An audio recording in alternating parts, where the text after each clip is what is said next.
kemarin kan ada ketakutan berita-berita yang beredar ya.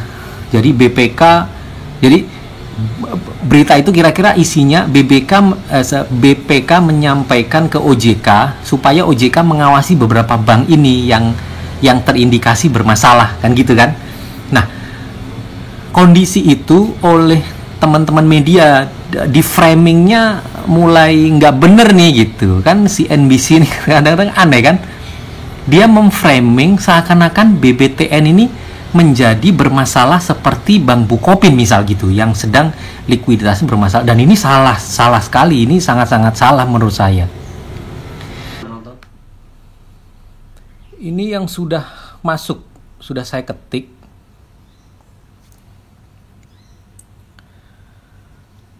Jadi ada 3 ya, stock analysis, kemudian money management, kemudian yang satu lagi tadi apa ya, strategi. Saya ke stock analysis dulu.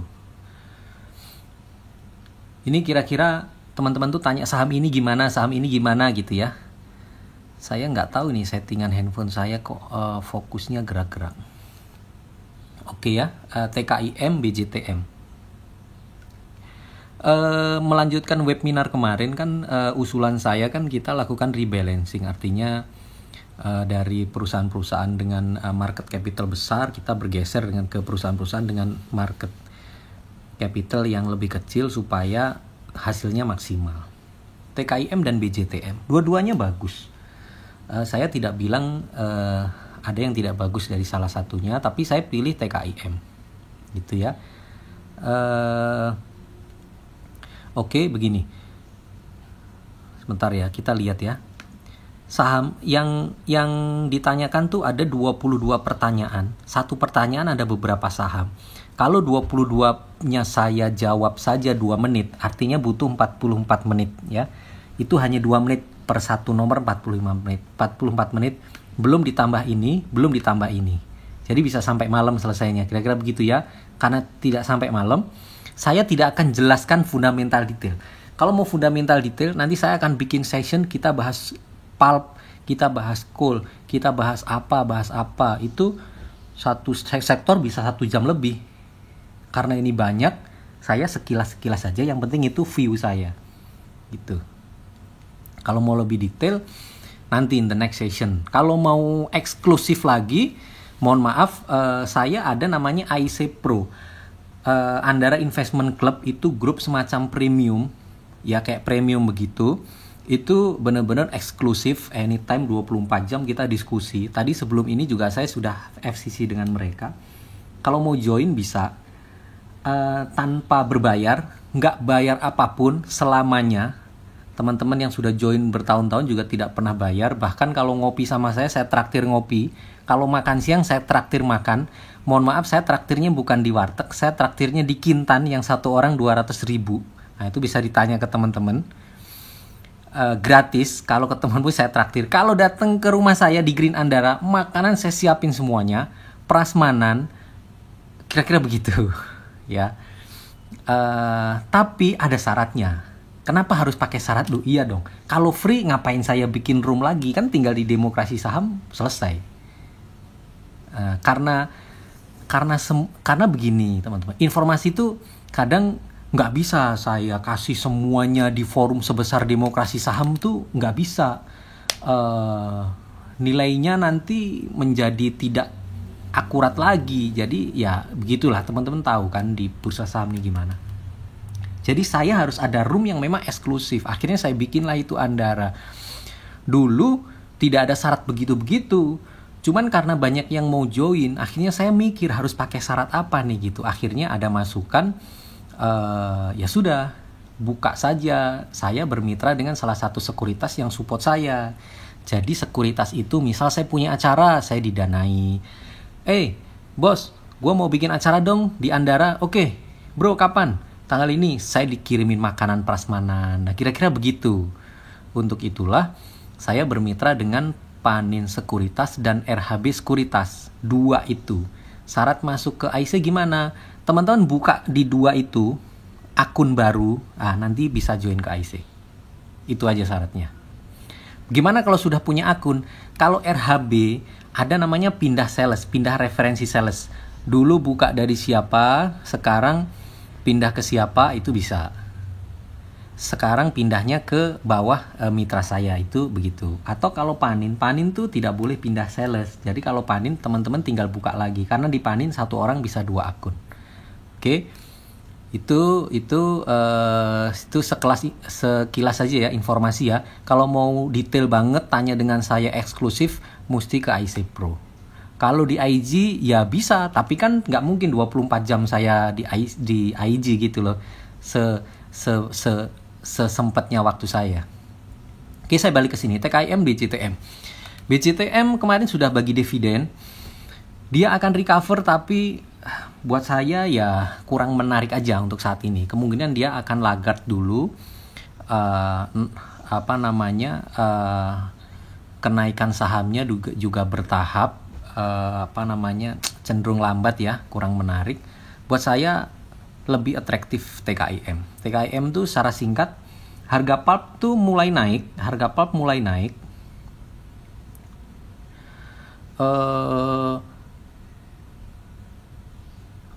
tidak setinggi level 2018, tapi sepertinya arah trennya ke sana gitu ya. Terus kemudian banyak hal-hal yang bagus di TKIM tuh, seperti hutan industrinya dia muda, kemudian fasilitas pabriknya muda semua, kemudian juga dia punya tax holiday tax sampai masih kira-kira 7 tahunan ke depan segala macam ya. Productionnya juga stable, terus demand pulp sendiri juga naik, ada beberapa gangguan logistik di luar negeri, jadi TKIM masih ini. Targetnya ya tentu masih sangat-sangat atraktif lah dibandingkan BJTM. Oke, yang kedua main TOTL BRIS. Saya sih kebetulan pilihnya main ya untuk momentum saat ini. Teman-teman lihat di websitenya Kemendak, harga ayam mulai naik terus. Sejak bulan 2 kemarin tuh naik terus sampai hari ini. Bahkan ada di beberapa daerah harga ayam itu berada di harga tertinggi sampai 2-3 tahun terakhir. Bahkan begitu, ada di beberapa daerah yang di Jawa Timur. Teman-teman bisa lihat beritanya. Mungkin bisa lihat juga berita-berita di media-media lokal di sana, atau website pemerintah daerah setempat itu ada. Contoh di Ponorogo tuh harganya mahal banget. Nah, momentum perbaikan harga seperti ini menurut saya bagus, apalagi ini pelonggaran PSBB, restoran juga mulai buka, walaupun kemarin juga buka hanya dengan delivery ya, tapi tentu penjualannya nggak sebesar kalau dine-in-nya juga ada gitu. Jadi buat saya sih main paling atraktif. TOTL BRIS. TOTL ini saya lihat TOTL ini terbantu karena dia tidak punya utang sih. Dia tidak punya utang, makanya bisnisnya cenderung stabil. Dia turun tapi turun tipis, tidak seperti perusahaan konstruksi lain yang turunnya dalam. Gitu. TOTL juga dividennya bagus. Terserah teman-teman kalau yang mau tetap di TOTL, buat saya juga peluang naiknya juga ada ya. BRIS juga begitu. BRIS ini kan ada perbaikan kinerja ya. Earningnya 2020 kuartal 1 ini naik beberapa kali lipat. Oke, sebentar. Ini handphone saya ini saya pakai ini temperaturnya naik ya, kayak panas gitu, nggak tahu kalau IG live apa memang begini nih. Handphonenya iPhone jadul sih, iPhone 6s. Oke, pilih BBNI atau BBRI. Kalau pilihannya dua ini, saya pilih BNI. BRI secara fundamental memang bagus.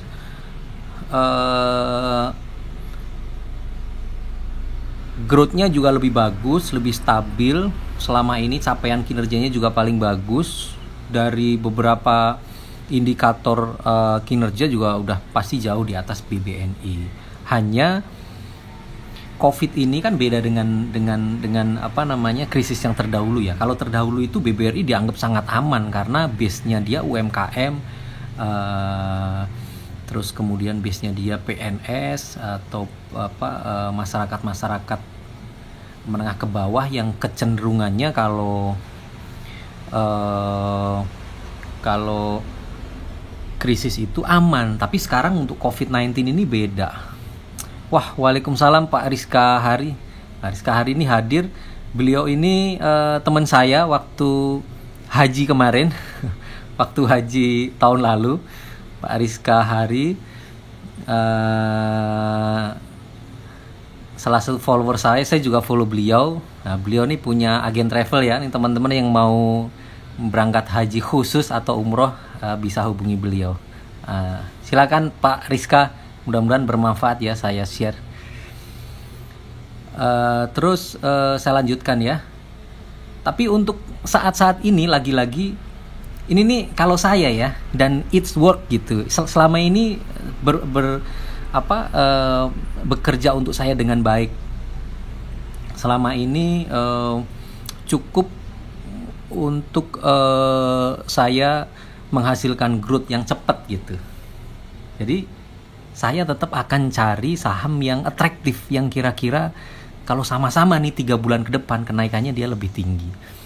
Dan untuk saat ini kalau pilihannya 2 ini, saya pilih BNI. Tapi kalau keseluruhan yang lain, BRI memang saya pernah punya dan sudah saya jual cukup lama ya, mungkin sudah minggu atau 2 minggu yang lalu saya sudah jual. BNI teman-teman saya masih ada pegang. Nah, kalau teman-teman yang tetap mau beli bank, saran saya pilihannya 2, either BBNI atau BBTN. Nah, BBTN itu sangat-sangat menarik. Ceritanya sebenarnya panjang BBTN itu. Hal menarik yang bisa saya sampaikan, tapi waktunya terbatas ya, nanti habis. Singkatnya, BBTN itu kemarin kan ada ketakutan berita-berita yang beredar ya. Jadi berita itu kira-kira isinya BPK menyampaikan ke OJK supaya OJK mengawasi beberapa bank ini yang terindikasi bermasalah, kan gitu kan. Nah, kondisi itu oleh teman-teman media di framingnya mulai nggak bener nih gitu kan. Si NBC ini kadang-kadang aneh kan, dia memframing seakan-akan BBTN ini menjadi bermasalah seperti Bank Bukopin misal gitu, yang sedang likuiditasnya bermasalah. Dan ini salah sekali, ini sangat-sangat salah menurut saya. Setelah saya cek, saya cari informasi, BPK itu memang melakukan audit terhadap perusahaan-perusahaan negara, termasuk bank yang punya penyertaan di sana, ya, itu terkait kepatuhan hukum, kepatuhan pencatatan, kepatuhan regulasi, gitu kan, kepatutan pencatatan laporan keuangan. Tidak mesti yang dilaporkan BPK itu likuiditasnya bermasalah, nggak mesti. Tapi memang ada problem. Nah, BBTN itu memang tahun kemarin banyak problem. Ada beberapa bad debt gede yang nyangkut, yang akhirnya mesti dihapus, kan itu ada ya. Nah, ternyata memang problemnya di situ, bukan problem likuiditas, problem bad debt, kredit buruk yang memang itu merugikan Bank BTN. Dan itu oleh direktur yang baru, Pak Pahala ya, oleh direktur yang baru sudah di CKPN kan, sudah cadangkan besar sekali di 2019. Dan buat saya 2020 LK-nya pasti bagus sekali BBTN. Kalau saya sekarang, saya BBNI saya kebetulan nggak punya, BBRI juga nggak punya, tapi saya punya BBTN. Oke, selanjutnya, Pak, BBCA kenapa merah sendiri, kan leading. Nah, memang benar, Pak. Banyak yang tanya begitu, pertanyaan tuh, Pak, BBCA kenapa lemot gitu. Memang bener, kalau BBCA-nya kenceng terus, itu yang aneh, yang saya bingung. Tapi karena BBCA lemot, itu saya menjadi tidak bingung dan itu wajar. Kenapa? Karena BBCA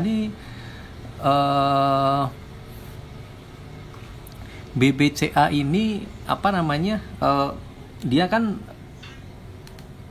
the biggest market cap ya sekarang. Dia tuh penggerak bursa utama. Kalau dia hijau terus, sepertinya ini bursanya memang nggak menarik dan sepertinya tidak seperti itu kondisinya.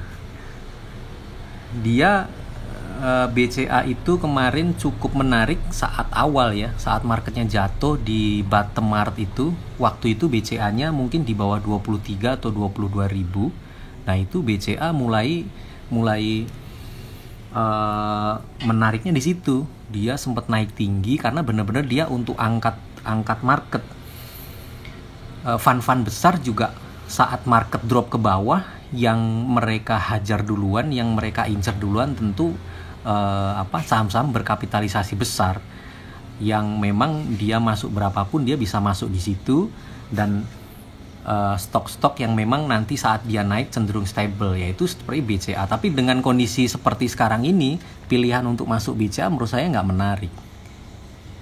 Bukannya salah, tapi tidak menarik. Kalau buat saya, daripada Anda beli BCA yang sehari naiknya 2% atau seminggu total misal 3%, saya akan pilih Bank BTN yang seminggu naiknya bisa 15%. Dan lagi-lagi itu, kecuali Anda fund manager yang dananya itu ratusan miliar atau triliun, yang kalau masuk Bank BTN itu menggerakkan harga beberapa tik ke atas susah, ya silakan masuk BCA atau saham-saham besar. Tapi kalau mohon maaf uang Anda masih di bawah 5 miliar dan Anda beli banyak saham, atau uangnya hanya 1 miliar belinya 10 saham, satu saham cuma 100 juta, ngapain Anda beli BCA kan? Kira-kira begitu ya. Raja ini saya belum suka karena setelah dia habis beberapa kontrak besarnya di PLN, sepertinya sampai sekarang belum ada kontrak baru lagi perpanjangan. Mungkin teman-teman kalau ada yang ada informasi sudah ada kontrak boleh di-share, tapi saya belum menemukan itu. Sumbangsih proyek di PLN itu cukup besar. Jadi proyek PLN itu suplai gas ya. Kalau itu belum nyambung ya agak berat untuk Raja. Terus Raja ini saya ada kenal beberapa company, sister company atau satu grup korporasi mereka. Kebetulan belum TBK ya. Ada beberapa perusahaan. Menurut saya sih ini korporasi ya masih kecil lah. Uangnya belum besar, dananya belum besar. Bahkan ada beberapa perusahaan-perusahaan di bawahnya yang ya kembang-kembis gitulah kira-kira. Jadi nggak menarik buat saya, kurang menarik. Tapi ya begitu, di bursa saham nih kan semuanya bisa terjadi, tidak ada yang tidak mungkin. Kadang-kadang ya suka digoreng kan. Tapi buat saya, daripada Anda berspekulasi hanya untuk digoreng, ya saham lain yang diskonnya besar kan juga banyak. Yang small caps atau micro caps itu seperti yang saya sharing kemarin kan banyak. BBKP TP di berapa? BBKP itu buat saya high risk high reward ya. Bank Bukopin ini waktu itu sudah sempat manipulasi LK, sudah ketahuan revisi LK. Kemudian sekarang mulai ada problem likuiditas. Saya dikirimin teman-teman beberapa video dari nasabah yang sedang mencairkan uangnya dan kesusahan. Saya kantor cabangnya nggak tahu di mana, tapi sepertinya video ini memang valid. Tentu pihak Bank Bukopin menyangkal ya, pastilah kan nggak mungkin Bank Bukopin siaran pers, oh ya kami kesulitan dana, bisa rush money kan, bisa panik orang. Tentu dia menyangkal bahwa Bank Bukopin sehat-sehat aja, tapi kondisinya memang begitu. Salah satu yang bisa menyelamatkan ini kan salah satu bank dari Korea kan mau take over ya, dia mau ambil menjadi pengendali, take over dari Bosowa. Dan sudah ada keterbukaan kemarin, tapi seperti apa kita belum tahu. Masalahnya anything can happen, bisa tiba-tiba batal, itu bisa juga, atau masih lama prosesnya. Kemarin Bank Bukopin naik tinggi karena berita itu. Kan ada keterbukaan yang menyebutkan bahwa bank yang mau ambil alih ini sudah menyiapkan dana di escrow account sekian triliun, segala macam gitu. Saya kebetulan saya nggak beli Bank Bukopin ya. Kalau TP di berapa, kalau model-model begini, maksudnya yang masih bermasalah, tapi kayaknya masalahnya ada solusinya nih, tapi solusinya kira-kira bener apa enggak nih, itu yang masih model-model begini nih, yang masih belum ada kejelasan kepastian begini, pasang trailing stop aja. Selama dia naik, keep aja, pasang aja. Misal yang udah profit di atas 30%, pasang aja 5% trailing stop. 5% tuh maksud saya begini, ini market kan lagi volatile banget ya, dia tahu-tahu turun, habis turun mantul lagi kenceng gitu. Kalau Anda pasang trailing stopnya 2%, saya pikir gampang kena, dan habis kena nanti berbalik bisa ini juga, bisa sakit hati juga kalau tiba-tiba mantul. Pasang aja di 5%, misal 5%, nanti kalau dia udah naik turun 5% udah terjual, biarin aja. Kalau mantul lagi ya sudahlah, yang penting Anda sudah profit. Oke, kawasan industri ada Demas ya, ada BES. Demas kalau dari frame fundamental, Demas memang paling sehat ya, hutangnya sedikit, kinerjanya juga bagus, kemudian dividennya besar. Nah, teman-teman coba lihat dividennya Demas itu kan ada 2 kali dia, interim dan final. Jadi dia dalam setiap tahun tuh baginya 2 kali. Misal nanti tahun 2020, nanti dia akhir tahun tuh bagi tuh untuk laba 2020 nih, dia akhir tahun bagi. Dia pakai LK semester 1, 6 bulan pertama dibagi di akhir tahun. Nanti semester kedua, 2 bulan selanjutnya, 6 bulan kedua itu dia bagi lagi tuh di tahun 2001. Coba dilihat, saya kok hitungnya kemarin dividen payout rasionya apa di atas 100% ya. Kalau yang di atas 100% tuh agak-agak ngeri juga, dia akan mengurangi equity-nya cukup besar tuh. Di atas 100% tuh kan artinya dia menggunakan laba ditahan yang tahun-tahun dulu disedot lagi kan, laba berjalan plus laba-laba kemarin diambilin lagi oleh pemegang saham. Ini kenapa gitu? Kenapa harus menggerogoti segitu banyak uang untuk dikeluarkan sebagai dividen? Nah, itu tuh perlu dipelajari sih gitu. Kasus Demas nih sebenarnya sama kayak MPMX tuh dividennya menurut saya over sekali. Saya agak-agak kurang suka kalau yang terlalu over gitu, apalagi DPR-nya di atas 100%. Dividen payout ratio 100% tuh ya begitu. Ini kan ibaratnya si pengendali ini mau take out uang, walaupun dengan cara yang fair, yang memang semua dapat ya. Tapi kalau ngambilnya terlalu banyak, ntar gimana nasib perusahaannya gitu loh.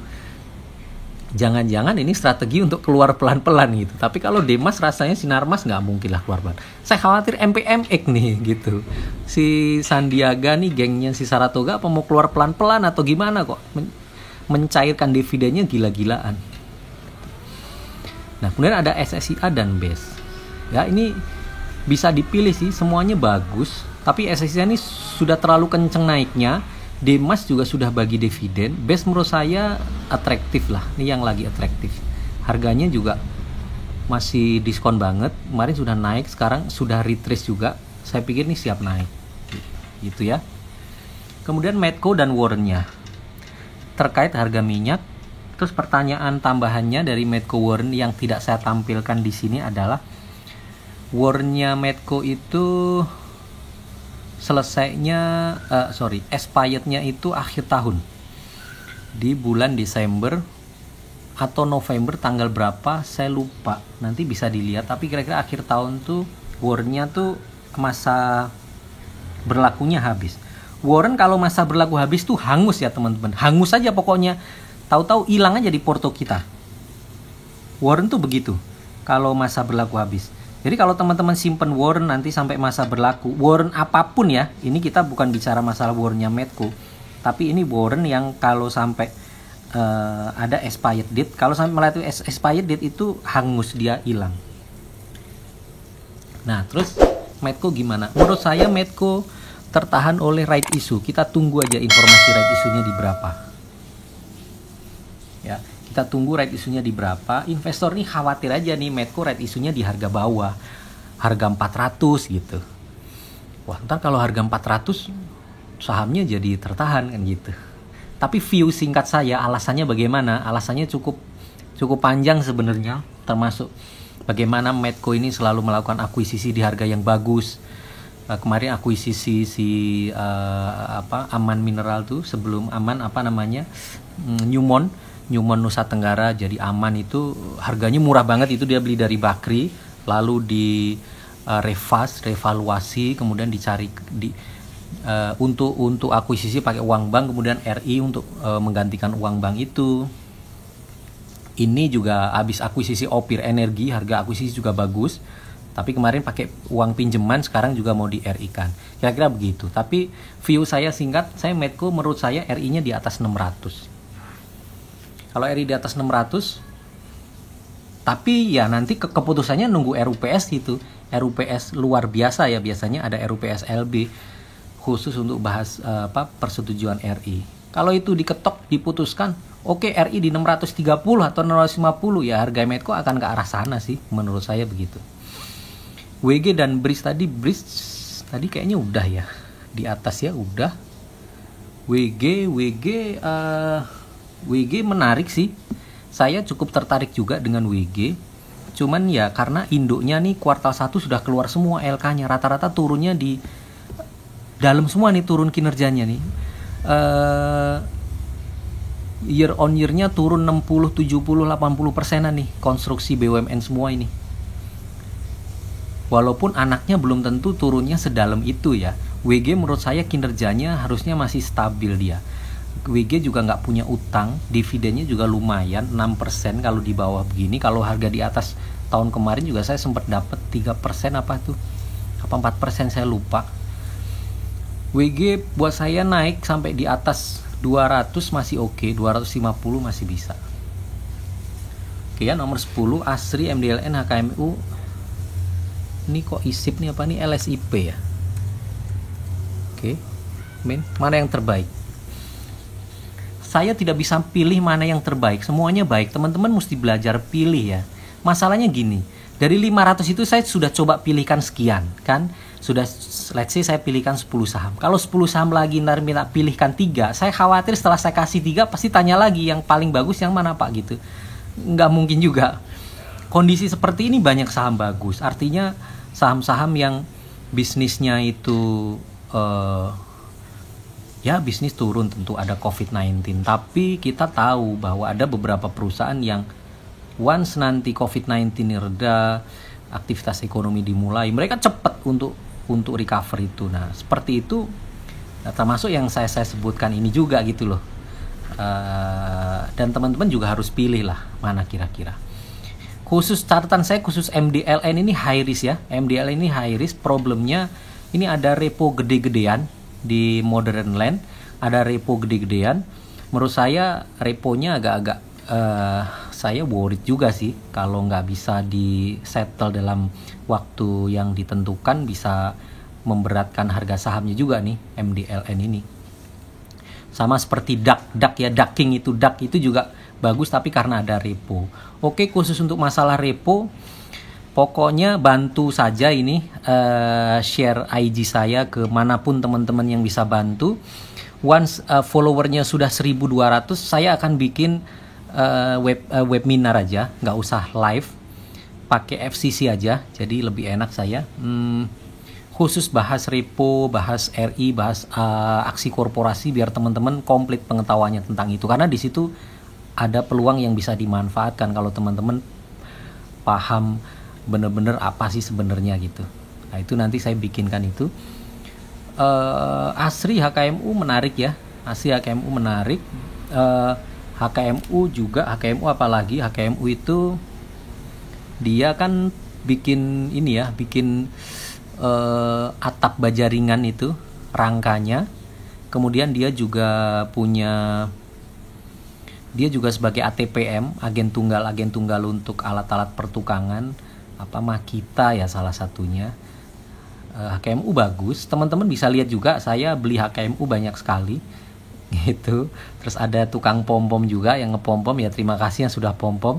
Saya sendiri nggak doyan pom-pom, saya Saya share aja pengetahuan, saya nggak mau pom-pom lah. Silahkan yang pom-pom, yang penting saya sudah beli gitu ya. LSIP sudah saya bilang ini bisa jadi pilihan ya untuk CPO. Harga CPO membaik, demand skala global naik. Ada beberapa informasi tambahan aja ya nanti menyusul, tapi LSIP, AALI lumayan lah. LSIP dan AALI ke 10.000, LSIP ke 1.000 tuh ringan aja tuh, bisa kecapai itu sebentar lagi. Mungkin tadi udah saya bahas. Pegas ini saya punya tulisan cukup panjang dan lebar, bisa 1 jam bahas Pegas. Tapi prinsipnya Pegas menarik juga. Step awal di 1.400 sampai ini. Dan kan rebalancing itu kan saya bilang big caps lebih baik pindahin ke mid cap ya. Pegas ini buat saya dia masuk ke mid cap saja. Kalau banking tuh BBTN aja lah gitu. Dia masih bisa dibeli untuk saat ini. Khusus untuk Pegas. Memang LK-nya turun pasti, demand-nya juga turun, aktivitas industri turun, konsumsi gas sudah pasti turun. Tapi ingat Pegas ini di dalamnya ada PGN, ada Pertagas, dan itu 2 pemain gas terbesar dan bisa dibilang monopoli di Indonesia. Dan saat ini mereka sedang membangun pondasi bisnis untuk kekuatan di masa depan. Gak ada yang bisa ngalahin mereka berdua nanti.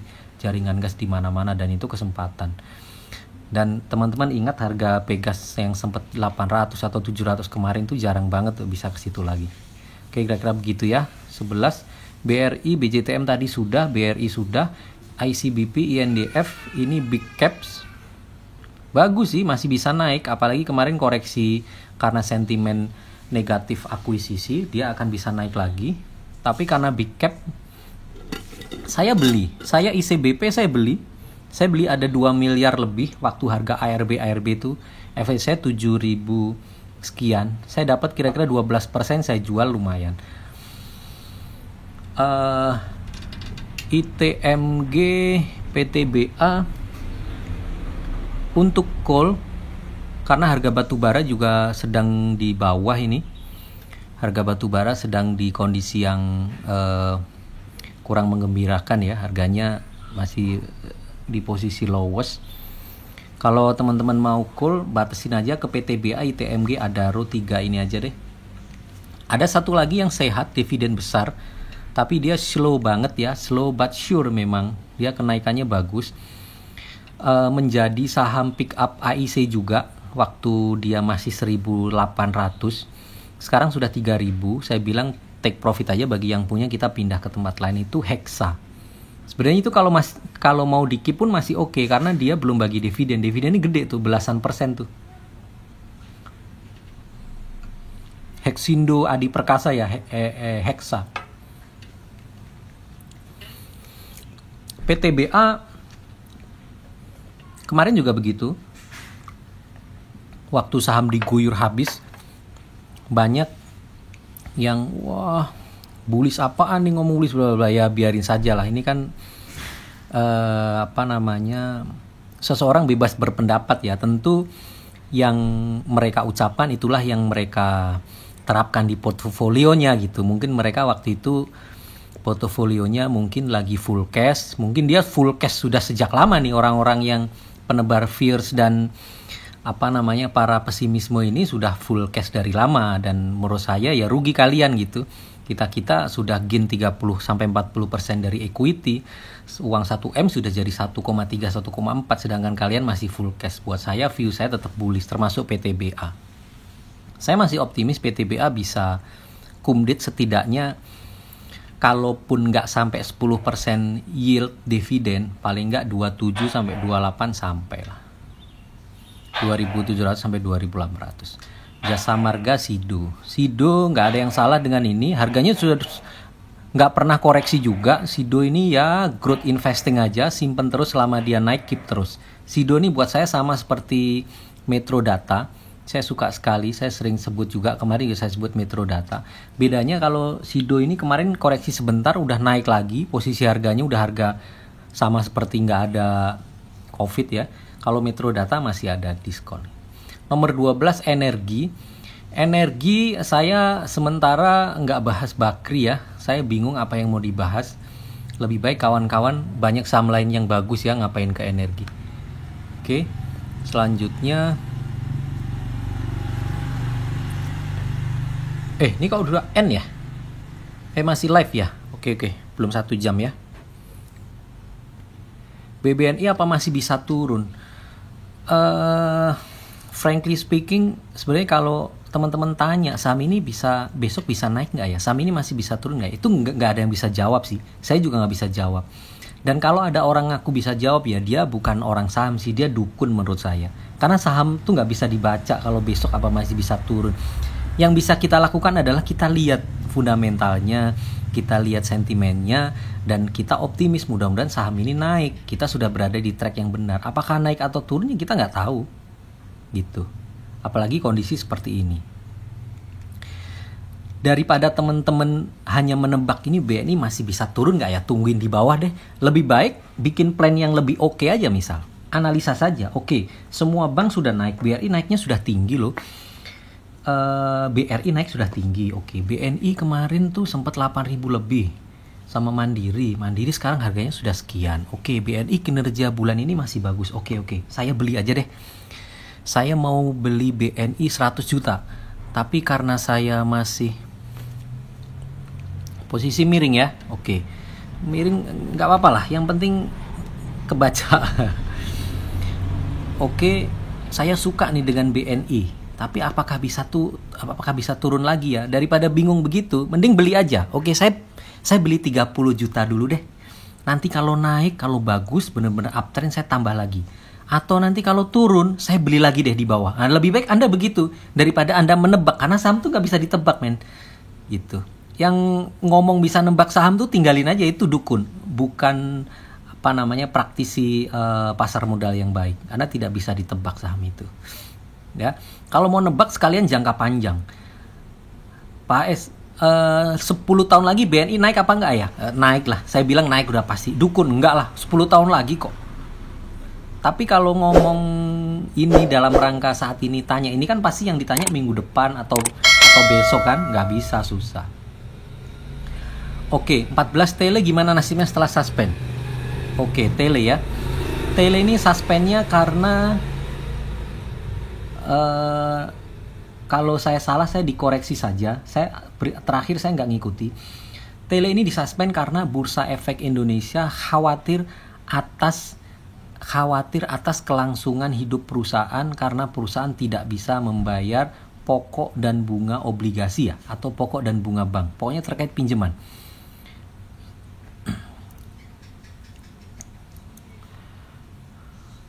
Ini Mas Wildan ini kok baru tanya secara makro optimis? Kan sudah optimis dari kemarin, Mas.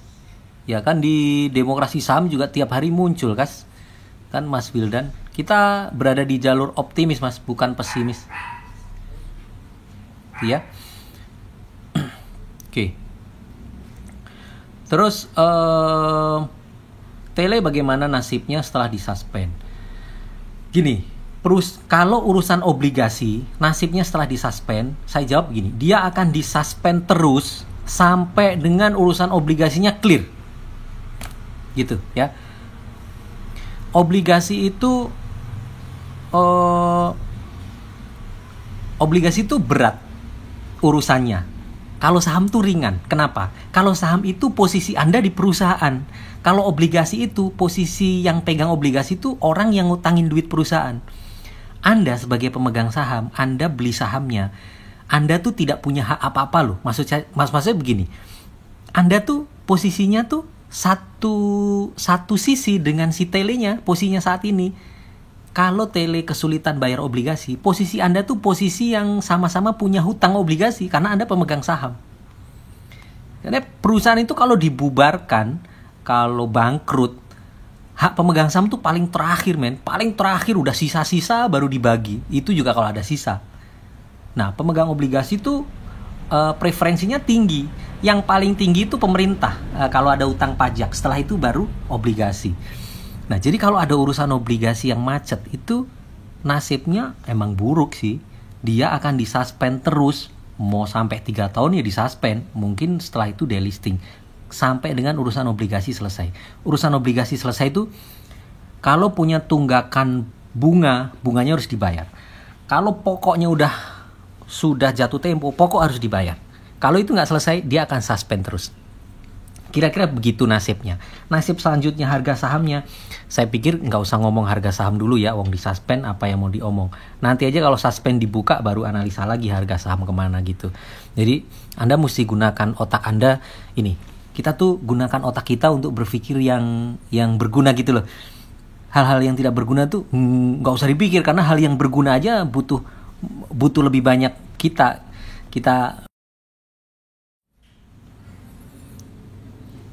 Oke, sore kita mulai lagi ya.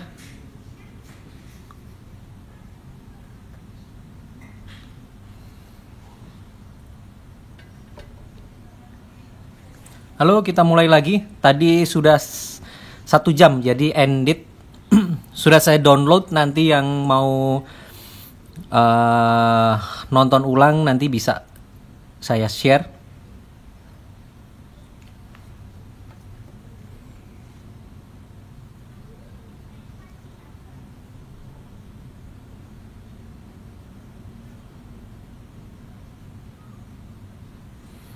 Oke, saya tunggu sampai di atas 60 orang, baru nanti kita mulai.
Oke, 35 orang. Kita tunggu sampai di atas 60 ya.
Oke, sedikit lagi baru 55.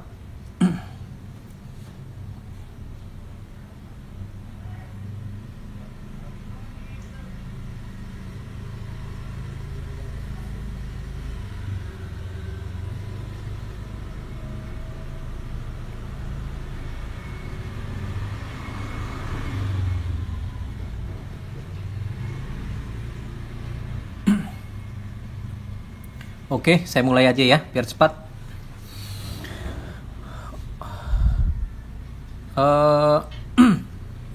Tadi sampai tele ya. Jadi tele begitu. Tele ini pokoknya kalau nggak selesai urusannya nggak akan dibuka.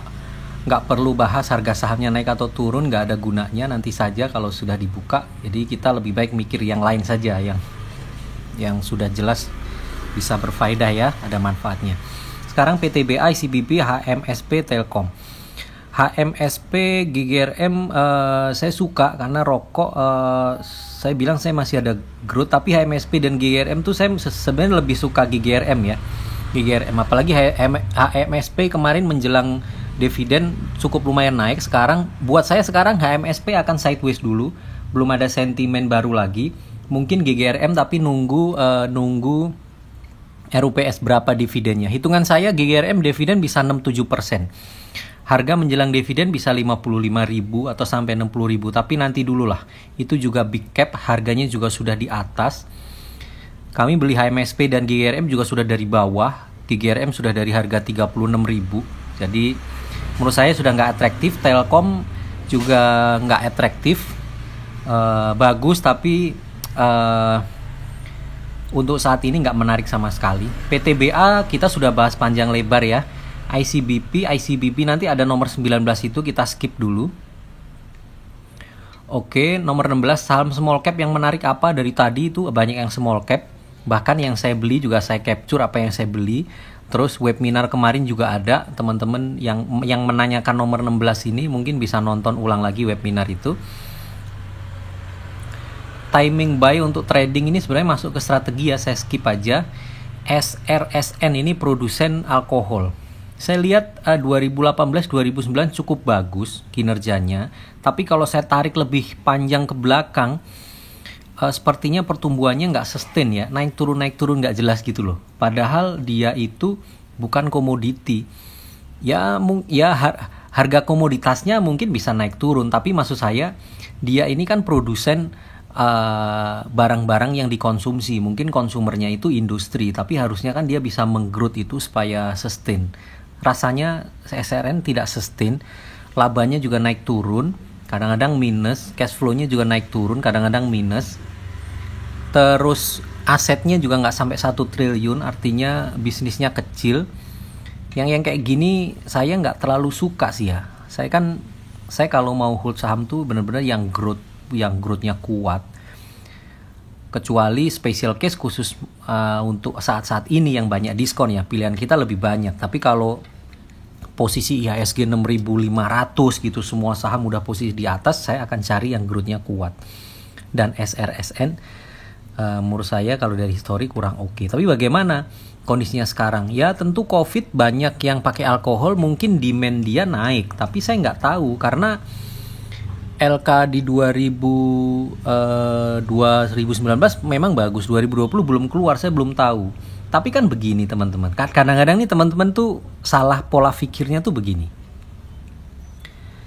Dia lihat misal ada sektor apa gitu di bursa saham yang dia bilang tidak ada pesaingnya nih, satu-satunya nih. Jangan salah.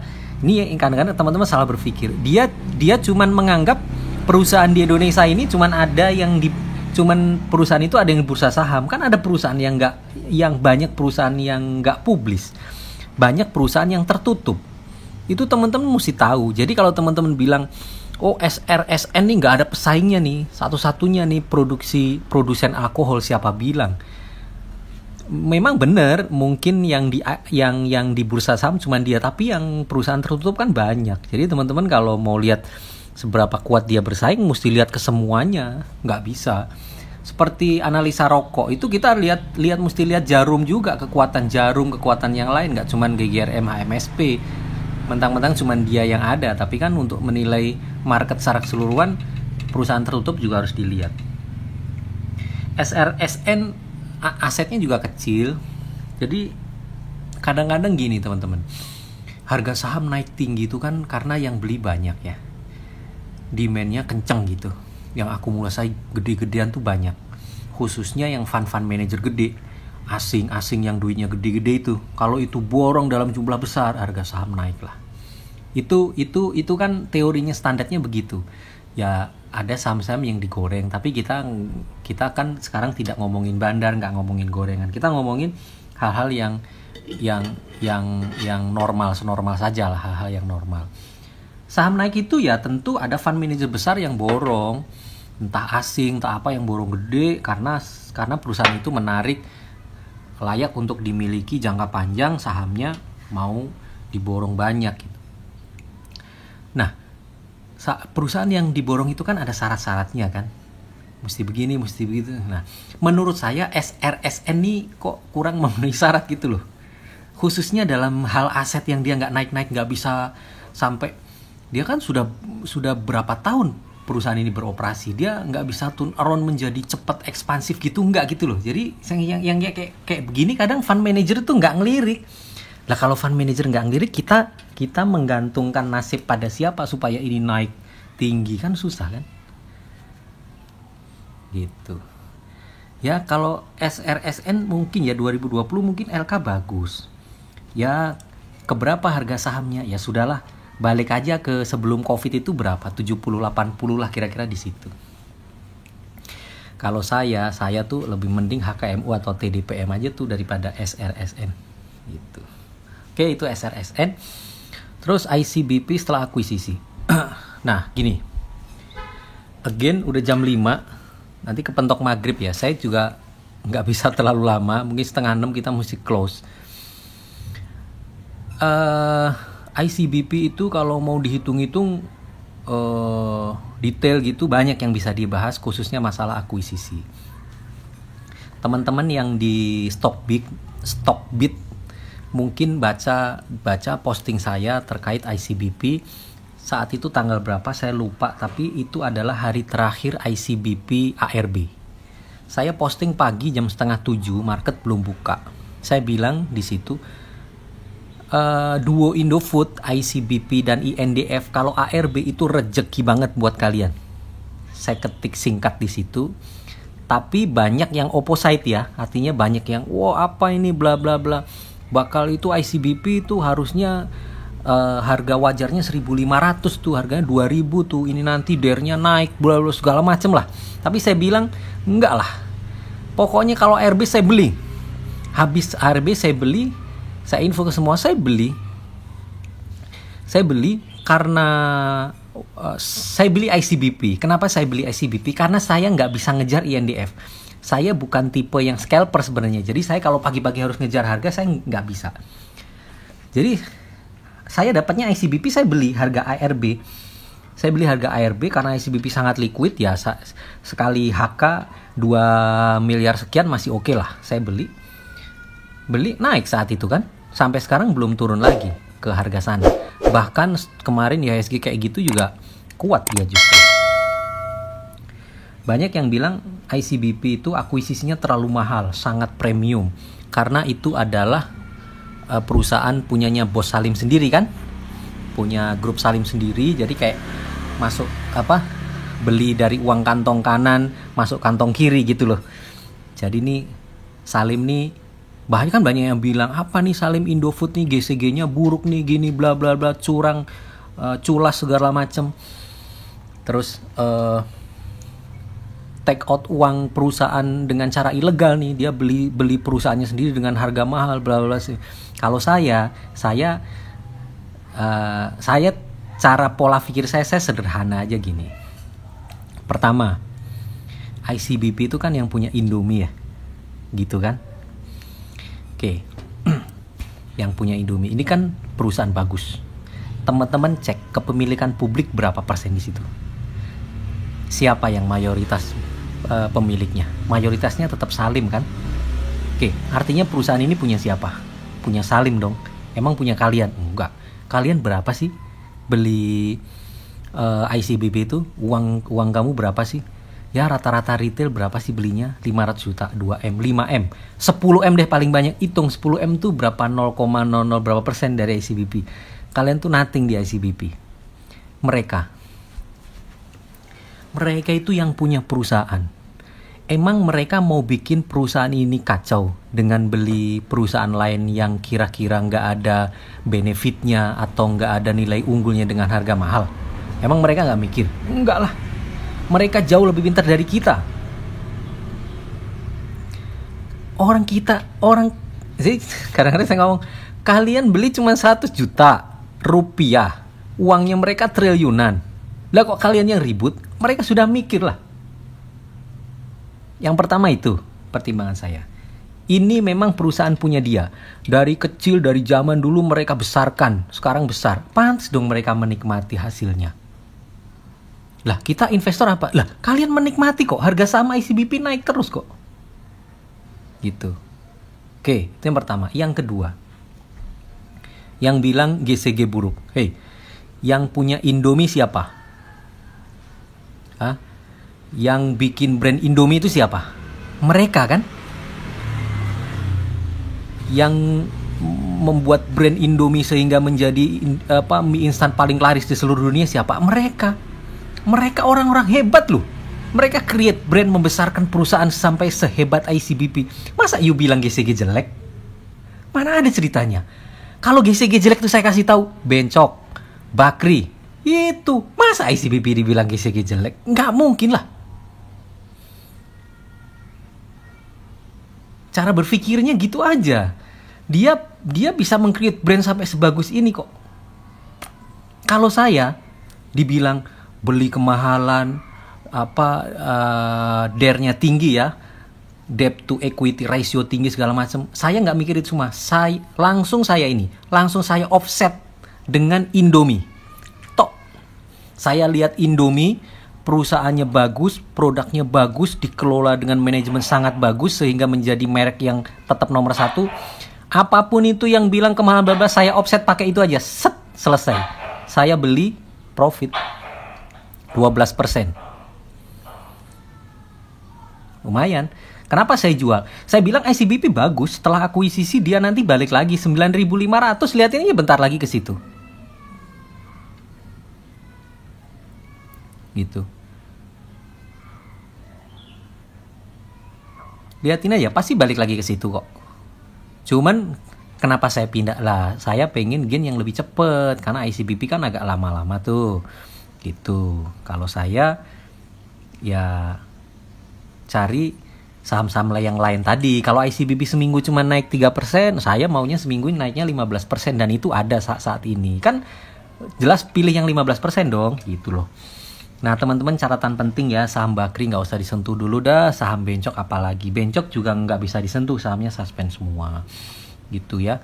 Cari, kalau bilang GCG buruk Bakri oke lah. Tapi masa ICBP dibilang GCG buruk? Yang bener aja punya Indomie bisa kayak begitu. Kalau buruk nggak jadi sampai sebesar itu dong. Gitu loh kira-kira. Itu pendapat saya. Oke, next. PTPP apakah bisa ke 1000? PTPP itu kemarin sudah kumdet ya. Senin nih ex-dit. Aduh, nih bisa-bisa koreksi nih. LK-nya juga kurang bagus ya. Tapi untuk ke 1000, kalau IHSG tuh kenceng naiknya mungkin bisa kok. Ya sampai 1000 bisa lah. Coba 2-3 minggu ke depan kita lihat ya. Sampai dengan, pokoknya dengan catatan IHSG kenceng ya. IHSG bagus, mulai strong uptrend lagi. Saya rasa PTPP 1000 sih bisa. Tentu butuh proses ya, tapi peluang ke sana ada, bisa. SIM Indi, CMNP. SIM itu kan induknya si LSIP ya. SIM itu kinerjanya masih kurang bagus sih. Kalau CPO itu aja deh, LSCP sama AALI. SIM itu kinerjanya kurang bagus karena dia tuh punya hutan tanaman industri itu tidak sekedar kelapa sawit sih. Dia tuh punya bibit kelapa sawit ada, punya tebu, tanaman tebu ada, punya kayu log itu juga ada. Nah, LK-nya kuartal 1 itu dia masih minus, masih jelek.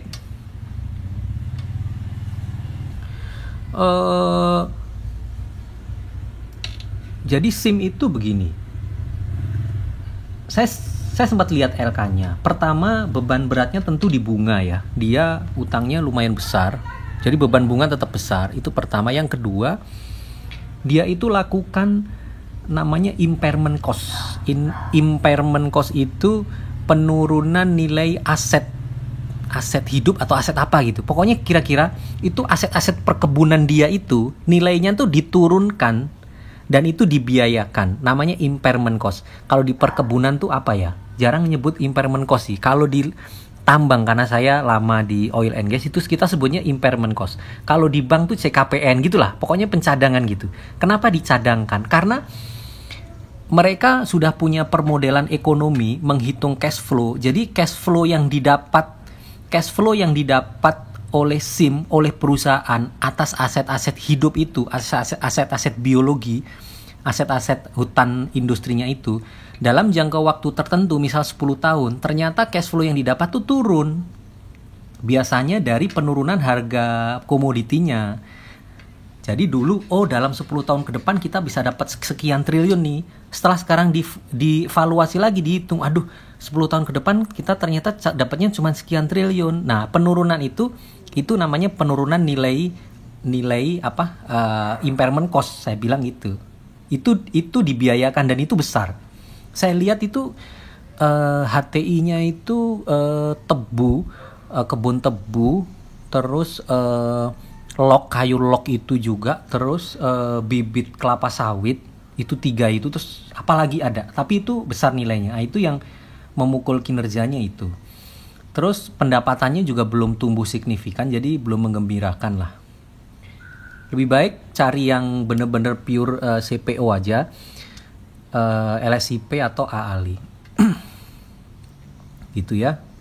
Dan Indi saya sudah nggak menarik. Batu bara tadi saya bilang Anda di PTBA, ITMG atau Adaro aja, 3 itu. Atau kalau mau tambah yang slow but sure itu, kalau saya yakin dia pasti naik menjelang kumdet nanti itu Hexa. Tapi udah di atas. Saya kemarin beli di harga 1000, di bawah 2000 tuh, average up terus karena dia lotnya kecil banget. Average-nya sampai 2200 final, tapi udah jual juga karena terlalu lambat. Walaupun dapat 50% juga itu, lambat-lambat begitu. Indi itu hutangnya terlalu tinggi. DER-nya tinggi banget, model kayak Doit juga. Saya bilang pokoknya Indi, saya lama ini bilang di semua forum. Ini kalau harga batu bara di bawah 50, yang lokal-lokal, yang kalau rendah kita harganya udah 30-an loh. Bahkan di bawah 30 ada. Kalau harga acuan, misal kayak harga acuan yang kita lihat kan Newcastle ya. Newcastle Australia itu kalau harganya 50-an something itu, Indi udah pasti rugi lah. Indi ini rugi nih, 2020 ini berat. Doit juga begitu. Anak-anaknya Indi kayak model MBSS sudah pasti berat. Rasanya nggak menarik lah Indi. Kenapa? Karena masih banyak yang jauh-jauh lebih menarik. CMNP nggak menarik ya. Nggak ada lotnya, percuma. CMNP percuma, buat apa? Buat invest juga susah, buat trading apalagi. Oke, lanjut. Oke, mahasiswa dengan dana 3 juta. Harusnya bagaimana gitu ya? Mahasiswa dengan dana 3 juta. Gini, saya mungkin memposisikan diri saya sebagai mahasiswa sih. Mahasiswa itu kan kebutuhannya kan terbatas kan ya. Maksudnya mahasiswa tuh belum butuh nafkahi anak istri gitu. Belum butuh apapun lah. Mungkin masih disubsidi orang tua juga gitu. 3 juta. Mungkin bisa nabung 3 juta bagus gitu. Kalau saya mahasiswa, mungkin ya, saya akan investasi aja dulu. Nggak usah trading lah, investasi. Lebih baik Anda cari uang di luar. Mungkin yang sudah tingkat akhir, yang jago desain, bisa freelance desain, jago masak, bisa dagang apa. Dan lebih baik cari uang dari situ dulu, masukin ke saham. Gitu. Saran saya sih itu, lebih baik sih investasi. Sahamnya apa yang bagus buat investasi jangka panjang? Banyak sekali lah. Khususnya mau yang growth ya. Beli bank tuh mumpung murah sekarang. BNI, Mandiri boleh beli sekarang gitu kan. Yang murah-murah juga masih banyak kok yang bisa dibeli saat-saat ini, khususnya yang growth. Beli Metrodata tuh bagus. Metrodata tuh banyak aksi-aksi koperasi ke depan, cloud, dengan penyedia cloud luar negeri itu banyak, tapi nggak tahu eksekusinya sampai mana ya. Tapi itu bisa lah, nabung saham begitu. Menurut saya lebih cocok nyari uangnya di luar aja dulu. Pemula bisa ikutan nggak? Tentu bisa. Ini pertanyaan pemula bisa ikutan nih, apakah bisa ikutan acara ini? Bisa, tentu bisa diikuti.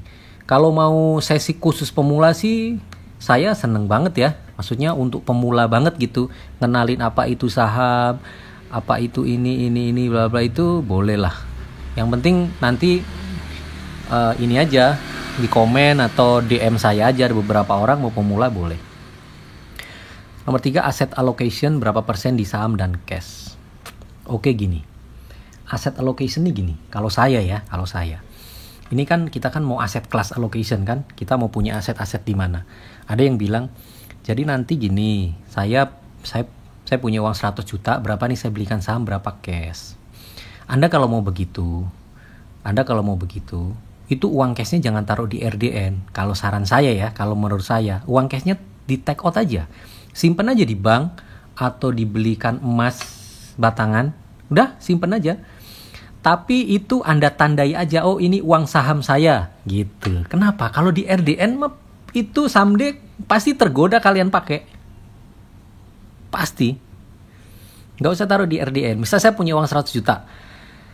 Kalau saya pribadi sekarang, uang yang ada di RDN ya itu akan saya jadikan saham semuanya. Loh Pak, nggak punya ini dong, cash ada tapi di luar RDN gitu aja saya. Kalau sekarang nih, berapa saham berapa cash, kalau Anda punya di RDN 100 juta, beliin saham aja semua. Gitu. Pak, tapi ntar nggak punya cadangan. Oke, mau cadangan berapa? Oke, 70-30 deh, cadangan 30%. Oke, yang 30 ambil, jangan taruh di RDN lah. Ambil. Tapi jangan taruh di dompet juga, nanti habis. Taruhnya tuh, beliin aja emas. Menurut pengalaman saya, yang paling aman, paling liquid, paling cepat dijual tuh emas deh. Atau US deh, beliin US boleh. Atau emas ya, gitu. Nah, itu menurut saya begitu. Kalau sekarang, kalau mau, sayang sih sekarang itu kalau Anda punya uang 100 juta, dibeliin saham cuma 10 juta, yang 90 juta di luar, lah sayang banget. Ini saham lagi mau kenceng-kencengnya nih naik gitu. Ya. Nah, pokoknya bantu saya cari followers sebanyak-banyaknya, nanti kan dipandu terus di IG gitu kira-kira ya. Oke, trader pemula yang cocok bagaimana pick saham, FA, kapan TA, kapan lihat bandar dan lain-lain. Saya nggak tahu bandar ya.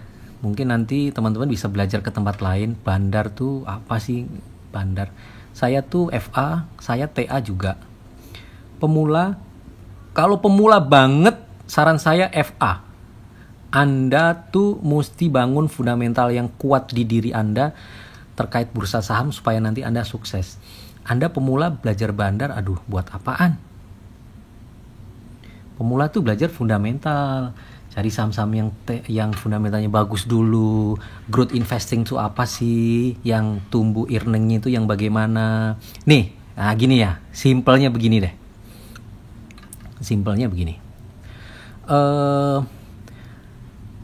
Ini pengalaman pribadi saya nih ya.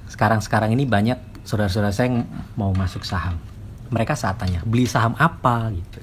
Saya jawab A. Apa yang mereka tanyakan? Bagus nggak? Saya jawab bagus dong. Oke. Dia tanya lagi. Ini saham ini 3 tahun yang lalu berapa harganya gitu. Coba tebak apa ekspektasi dia? Ekspektasi dia adalah kalau hari ini harganya sekarang nih saham yang saya sebut ini 3.000, ekspektasi dia 3 tahun yang lalu tuh harganya 500. Gitu loh. Berarti saham itu sudah naik 6 kali lipat. Jadi dia oh bagus ya. Perusahaan apa itu? Mayora. Oh Mayora itu ya, iya. Iya dulu 3 tahun yang lalu harga saham sekarang naik lagi. Wah berarti nanti bisa naik lagi dong. Iya perusahaannya bagus gitu. Artinya apa? Artinya untuk pemula itu yang cocok tuh tetap perusahaan-perusahaan yang growth. Jangan yang siklus. Misal nih, Anda jawab, beli apa? Beli ITMG. 2 tahun yang lalu berapa harga sahamnya? 30.000. Sekarang berapa? 8.000. Takut dia masuk saham. Waduh, enggak ah. Ntar uang saya habis lagi. Terus Anda jawab, enggak, nanti ini balik lagi 30.000. Emang bisa balik? Pasti begitu jawabannya. Jadi kalau Anda tanya sama saya pemula itu kalian pakai FA, belajar fundamental, cari perusahaan yang growth. Jadilah growth investing, cari perusahaan yang benar-benar kuat, sustain secara jangka panjang. Itu nanti dia akan naik terus. Gitu. Sido, bank-bank itu, Metrodata, Consumer. Nah itu dah. Kira-kira begitu untuk pemula ya. Atur strategi dengan bagi porto apakah bagus? Ya bagus lah. Kalau saya simpelnya kan waktu itu pernah saya bilangin ya.